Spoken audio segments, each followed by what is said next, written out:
Hello and welcome to Drill Design Fundamentals. Today we're going to be talking about your first time writing drill, what you should really expect, and some good philosophies you should think about as you're writing drill. First of all, it doesn't matter what tool you use. So I'm obviously going to use Marching Mapper because we are the Marching Mapper team. So it doesn't matter if you use Pyware, Marching Mapper, OpenMarch, or any of those other softwares, as long as you get fluent with it you're good to go for writing drill. I recommend really just playing around, using all the features, seeing how things work. Like, for example, with Marching Mapper, we have a lot of tools for easy rotations, easy scaling, all that kind of stuff. But maybe Pyware is something you like a little bit better with their tool set. So that's perfect. Use whatever you're comfortable and fluent with. Next thing I want to talk about is really knowing your ensemble. So, the high school that I teach at, we are pretty small. We only have three tubas. Obviously, right here in the setup that I have, I put a few more tubas than just three, but yeah, we only have three to work with, and that causes quite the imbalance compared to everybody else. We have, I want to say, about a 86 person band, and with only three being on that low end, it can get a little awkward with the balance. We have quite a few baritones, quite a few mellophones. Actually, only three mellophones, but a lot of trumpets. So yeah, already more imbalances are made. I mean, mellophones; those are a very powerful part of the band, and by missing some of those, the forms can get a little bit off. And this is normal. This is perfectly normal. It's actually pretty rare for most schools to have a good, full, perfect drum line. Right here, I did put all five basses, and a good amount of quads, good amount of flubs, but not every band will have this. There's some bands that only have a couple snares, so be thinking about that as you write your drill. Really understand your ensemble. If you work with them in person, that's the best case scenario because then you get to learn how each person in the ensemble works, the culture, and that can help drive your drill design process. If you can't, though, if you're not there in person, just talk to the director as much as you can, understand who's who and strengths and weaknesses, and build around that. Don't force them to do stuff that they don't know how to do. If they're not the most athletic band on the planet, don't make them be sprinting all over the field and then huddle up in one weird section to do a big feature. That's just not going to work out. Um,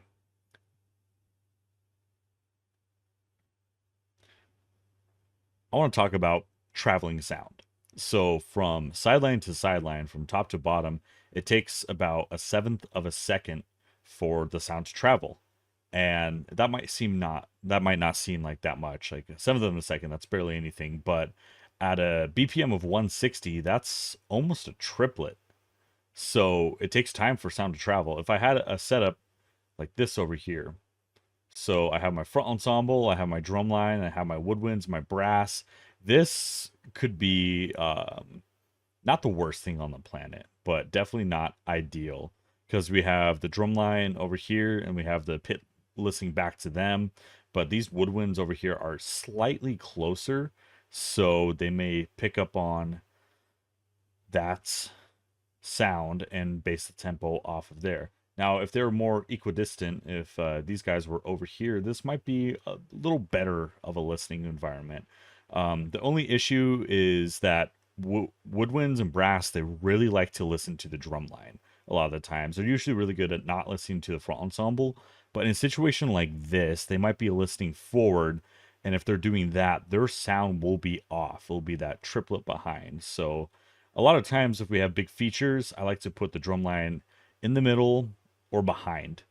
Drumline are very good, well, theoretically are very good at watching the drum major and keeping time. So we have multiple ways to keep time. We don't just have sound. We also have feet, we have people.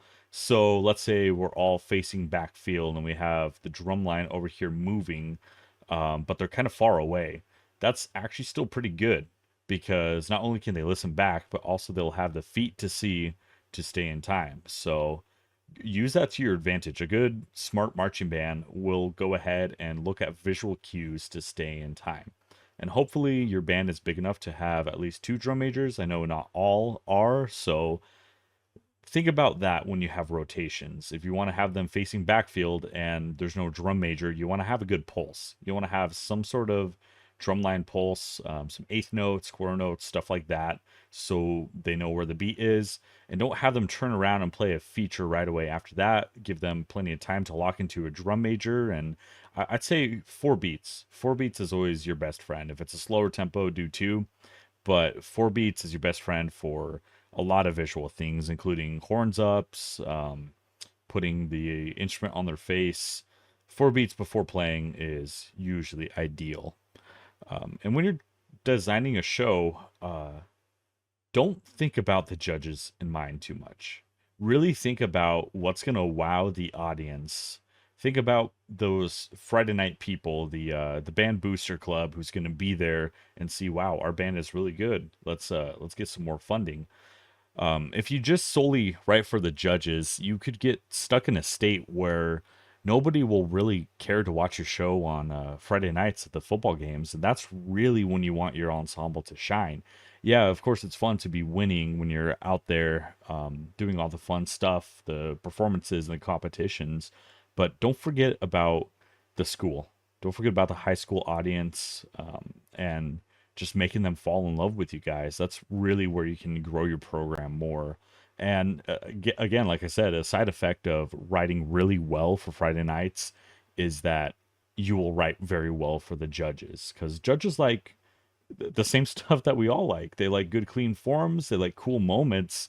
And if you're just going off of what judges tapes had to say last year, it's you'll probably find this as a designer. A lot of times it's conflicting, first of all.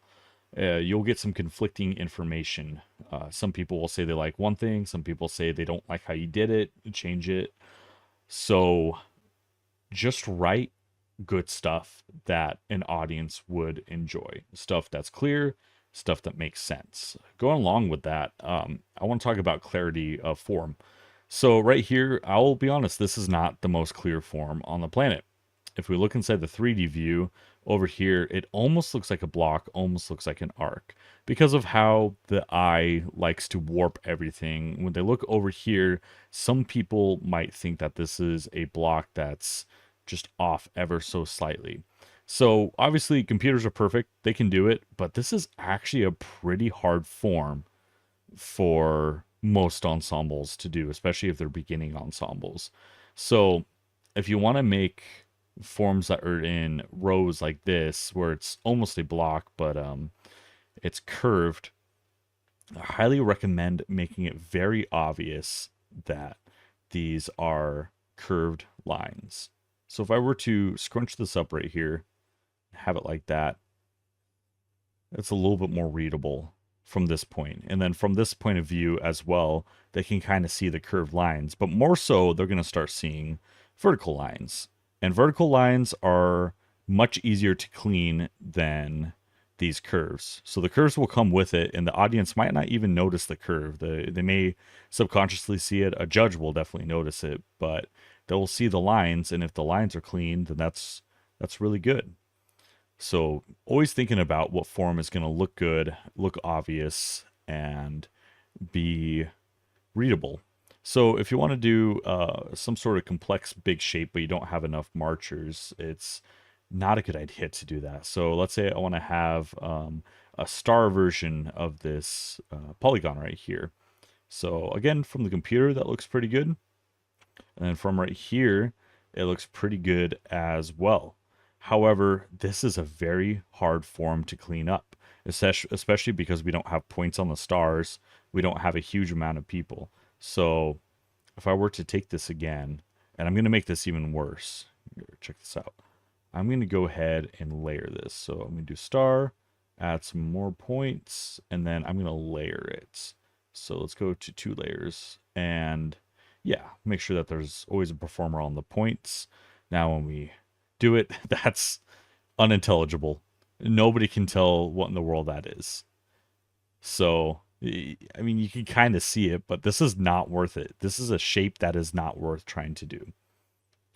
So let's go ahead and let's get to a better shape. I'm going to go ahead and take these guys, And I'm going to do a very readable form. I'm going to do a chevron. Chevrons are super fun. So, bam, we got our chevron. And that's very readable, like I said. And I sometimes, I'll like to let my forms point, if it's like an arrow, I like having it point towards the center 50. There we go. We have this chevron. Nice, neat little lines from over there. If we come over here, oh, see?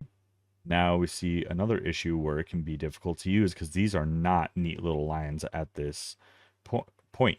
But over here it is. So that's another thing to talk about is as you are designing your formations, you want to have several points that are easy to identify. I guess looking back at it, it's not terrible because it is a chevron, so it's going to, of course, bend at some point. But right here, we can see this line with these 4 marchers, and then we have these 4 marchers over here. We can easily see that line. So this isn't actually a terrible form to figure out. However, if this was a curved chevron, which I honestly I hope nobody ever does some sort of curved chevron. I'm gonna go ahead, do some layers, distance, change the angle of it. Bam! Already from right here, it's kind of hard to read. The computer is perfect, of course, but if we look over here, we lose the nice little lines. So layering curves are very difficult to do, as we can see right here. But yeah, so be mindful about that. Make sure it's things that they can easily read. So, for example, this brass block over here, it's not the best thing on the planet because the windows do not line up super well. Oh, they're not windows, they're just lines. Yeah, I think it's just because of how it's spaced out. It looks a little bit weird, but again, not the worst on the planet. Nice little lines, pretty readable form. They're able to quickly figure out what they're doing. And this is especially important in drumline and especially important in basses. A lot of the times, unless there's some sort of bass feature, especially when they're playing together, you want to have the basses equidistant. Even if they're in a circle or some other form, you just want them to be spaced out equally. It just looks good. And of course, having the drum line not completely together, but at least close. So I would say right here, this can get scary. This can get a little bit scary. They're not terribly far from each other, but there's moments where things like this could get out of whack. So, and as you can see over here, give good spacing for your instruments. That's a big one right there. So these quads are way too close to each other. When we go back there, that is a lot better. And think about when they move. Again, they're not robots. Humans cannot do things absolutely perfectly. But when they move around, they may not take the perfectly straight path. And because of that, there could be problems with bumping into each other. So make sure your software has a good way to see your paths. So if I go over here and see the previous set, you can see these paths. So something like this, obviously nobody's going to run into each other. Something like this, still that's pretty good. But right here, that's when we start seeing some collisions. But even right here, because they are quads, they may bump into each other. See, that's so close. If those were real students, there's probably a good possibility that they would indeed hit each other. So keep that in mind. Instruments take up space. Same with guard. What I like to do a lot of the times is I'll make sure that guard has a good circle of at least 3 steps. I prefer having 4 steps, but at least 3 steps to do things. So if I have a tuba player right there, then that's going to be really scary. That tuba player is going to get hit in the head, knocked out, and never perform again. So make sure you have good spacing between them. That's why with guard, I like having a lot of guard sets where it's not necessarily scatters. You want the guard to be integrated in good ways. That's where a lot of drill designers fall apart is they don't integrate their guard in good forms. But having them more spread out, obviously, so they can do what they need to do, unless the choreo that they're doing is a little safer. So, for instance, my first year that I did drum corps, we actually started like this. We had the guard members right next to us because they were dancing around us as we played. Um, it was safe. They weren't using a flag. They weren't going to hit me in the head.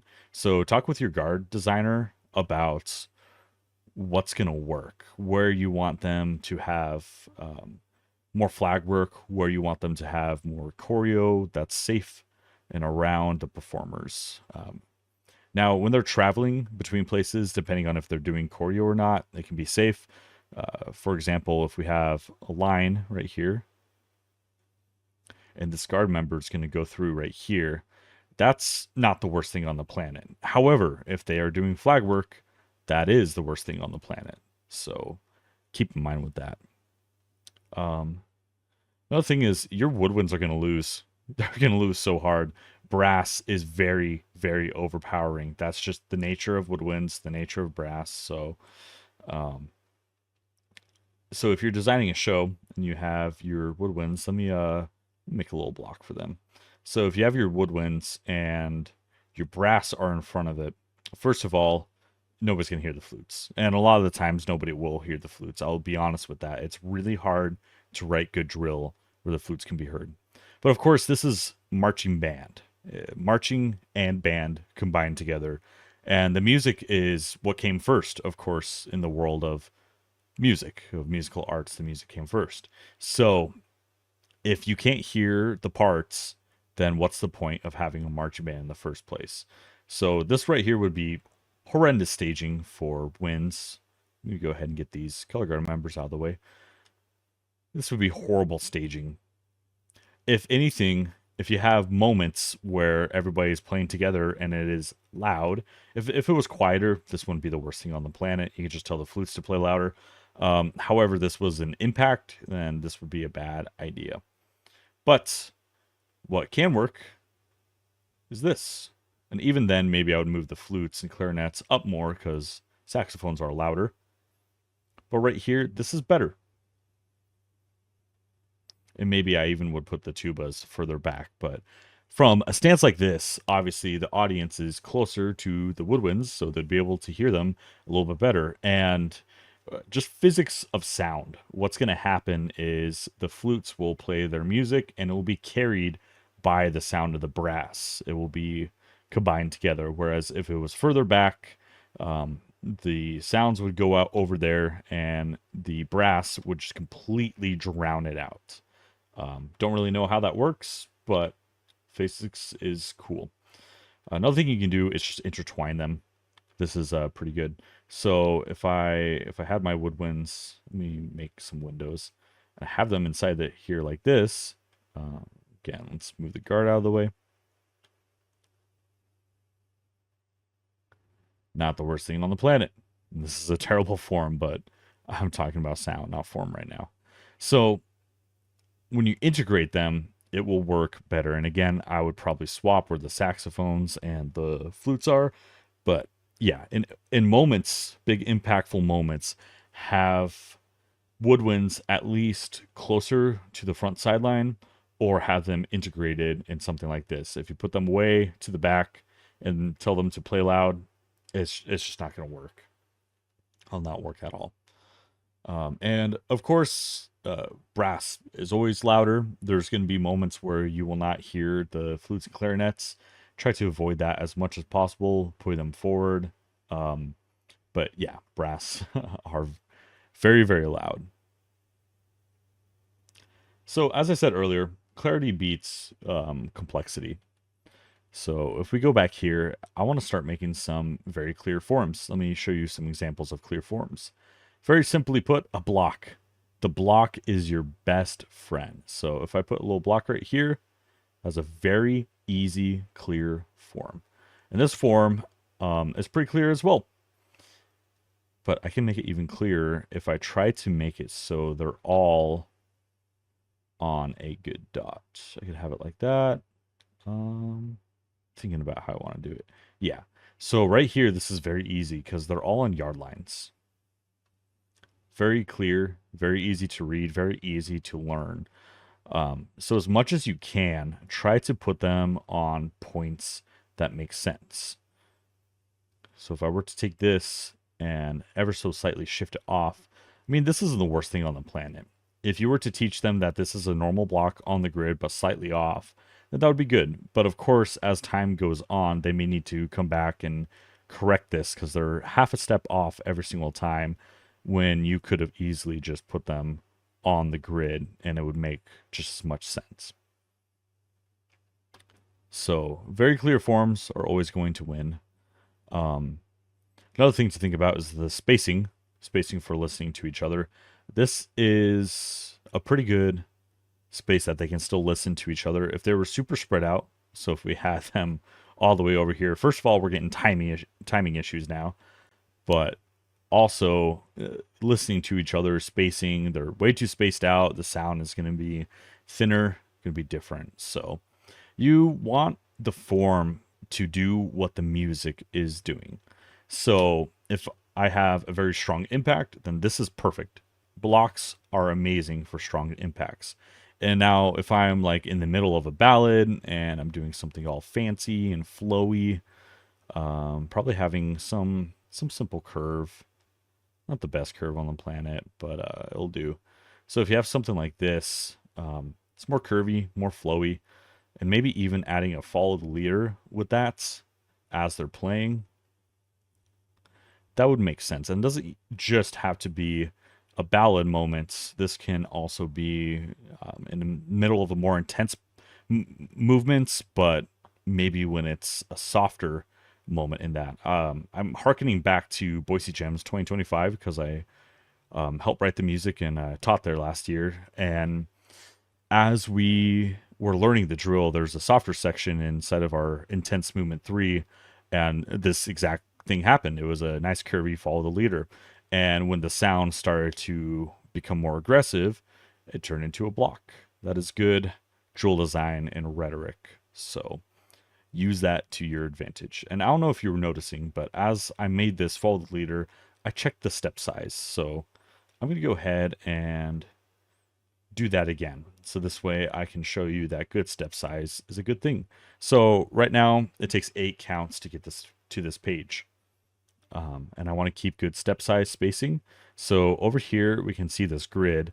I try to keep it around an 8:5. I will extend it here and there. Like this right here, this is probably like an 8.5:5, a little bit bigger because we're rounding the corners. If I tried to get them to do something like this, that would be comic.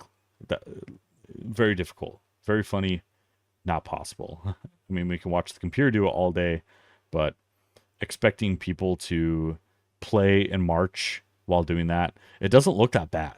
It will not look that bad on here. However, this would be almost impossible to do.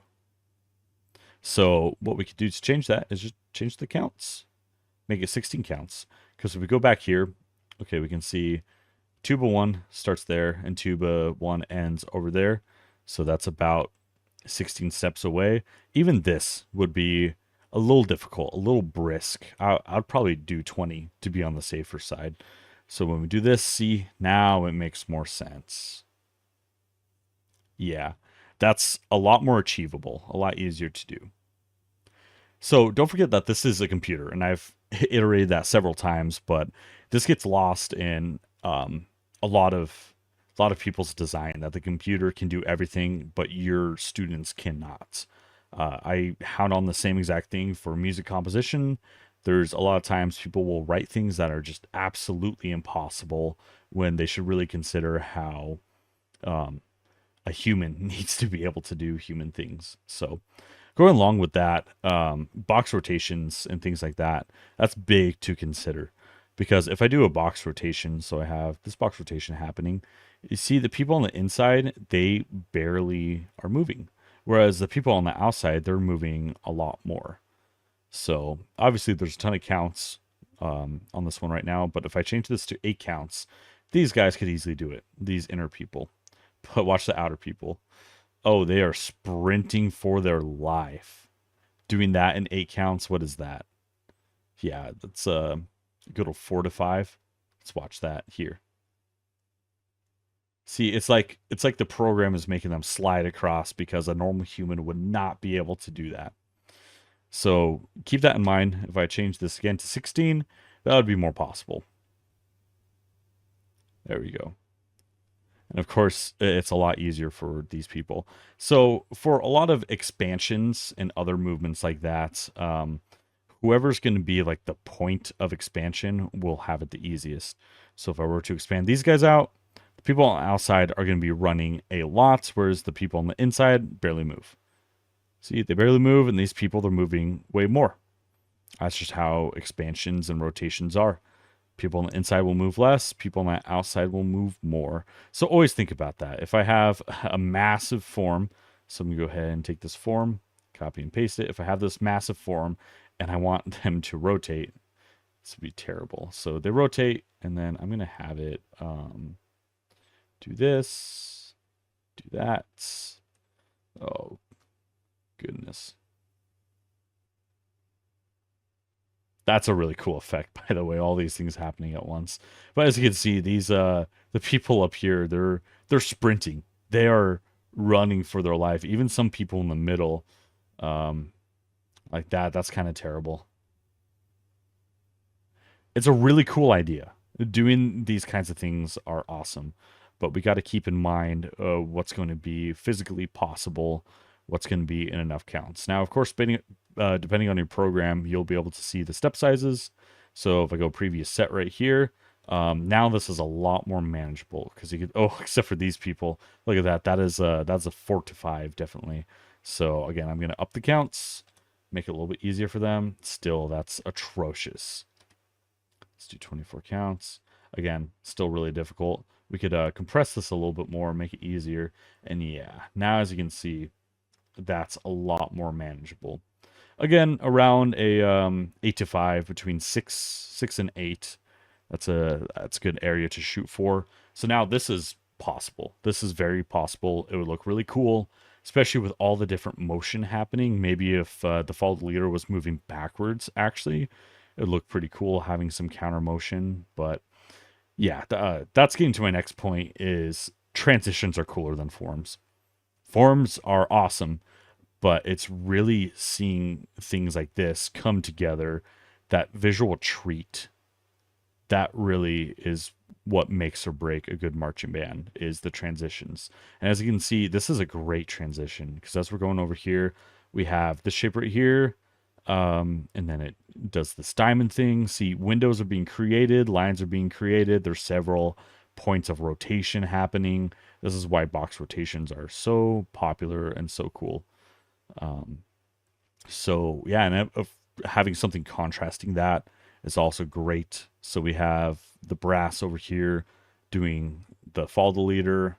At the same time, these people are doing the rotation. And again, just an absolute visual treat. This would be not that hard of an effect to pull off and be very effective in a general sense.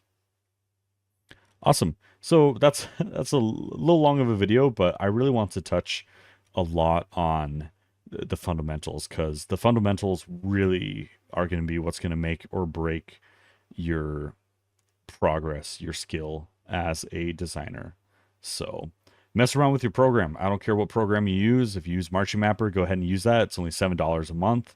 So use Marching Mapper if you would like to. Mess around with the program as much as you can and get good at drill writing by messing around, trying things, using the tool to your advantage. If you use Pyware or InVision or any of those other ones, again, just get good at those. So yeah, thank you so much for watching, and we'll see you in the next video.